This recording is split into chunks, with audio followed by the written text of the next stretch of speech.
IPL 2024లో భాగంగా ఈరోజు Sunrisers Hyderabad versus Kolkata మధ్య మ్యాచ్ జరగనున్నది. అయితే గెలుపే లక్ష్యంగా ఇరు జట్లు బరిలోకి దిగనున్నాయి.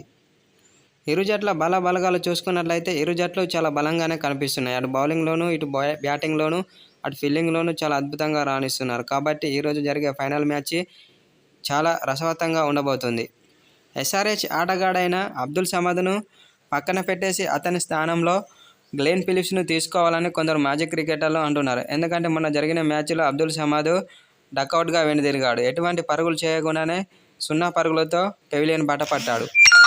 గ్లెన్ ఫిలిప్స్ చాలా డేంజరస్ బ్యాట్స్మెన్. బ్యాటింగ్తోనే కాకుండా ఫీల్డింగ్లోనూ చాలా అద్భుతంగా రాణిస్తాడు. కాబట్టి ఈరోజు అతడు కనుక సన్రైజర్స్ హైదరాబాద్ జట్టులోకి వస్తే మాత్రం ఎస్ఆర్హెచ్కు తిరుగుండదని కొందరు మాజీ క్రికెటర్లు కూడా అంటున్నారు.